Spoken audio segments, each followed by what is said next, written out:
waxaa la ii sheegaya ingiriiskan ma qisas beena run qisa waaxidaan kuu sheegaya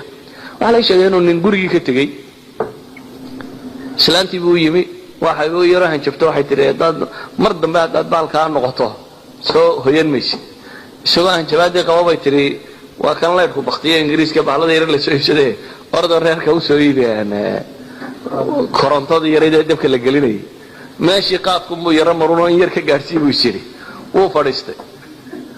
carruurtiisii iyo wixii oo dhan wuu ilaaway islaantii guriga ku madoobaaday meeshii way isla bas beeshay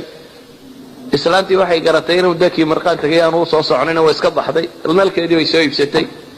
12 habeenimo soo baxay baa la yiri oo xasuustay inuu reerka ka yimi meeshii dadana 12 habeenimo soo cararay gurigii uu horiyay ingiriiska ku daafadan la tuuray bacmado inta lagu gura meesha la hordhiga uu soo tagay lawana waalane markuu arkay wuxuu isii wallahi wa ta'ala taadi dibadda lagu dhigay بعد حشيش كإسلام صوتورتي أيوة قاطع يتورتو كله ويتكتك وقصدنا ما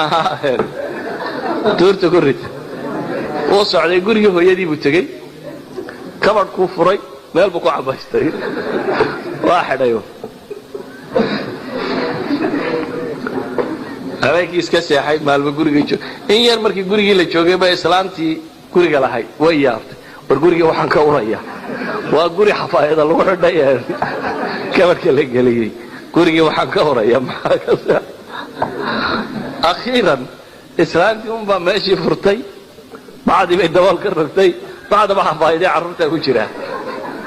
markay salaanti aragtay tiri war waa maxay waxaan baad ku seetay ee waa alaabtaydi halka dhigo war alaabta waa jabtay waa maxay waxaan baa leeyay waa soo dhaqaaqo uu arkay ninka waalida ku jirta wax kale ma xasuusan wallahi leeyma erin buu yiri salaantu baadi kaga cararay ma xasuusan hatta inuu ka qaado ana min alwaalid runti haddaan siraahdo uun muhaadara ka dhig inta qisay waliba rasmiyan la sheegay takfiikum inuu waxa kani ana ahayn wax qof miyir qaba oo isticmaali karo على كل حال كما وربا يقاف يعني سوشيالي محو دبا dhaqaale muxuu dhibaa dadnimo muxuu geystaa caafimaad muxuu yeelaa laakiin waxaan tilmaamaya waxa weeyaan war waa daraga kamid ah laakiin waxa koowaad aynu u baahanay waxa weeyaan war macluumada waxaan inuu darag iyo inuu dadka gaarsiino balkii cunayaana isagoo darag u garanaya cuno ilaa inuu isagoo weesaysanayo cunaya laakiin ha gartay inuu kookayintay waxaan la weesaysanaya ama kookayintiisa markaa ha weesaystaa ma iska daayo laakiin inaynu gaarsiino mujtamaceena waxaan inuu darag yahay daragnimadiisuna ay caddahay oo aanay muran u baahnayn ee scientifically la proof gareynay inuu darag caadi yahay kaasina inay tahay daragaasi maanta ka qoran dunida oo dhan ama dunida qaybo badan oo kamid ah ka qoran maxay drug number 1 ay ku qorantay idan waxaynu u baahanay bulshadeena inaynu waxa kan geedkani wuxuu yahay Soomaali wari may baranayna inaynu baro wallahu a'lam billahi tawfiq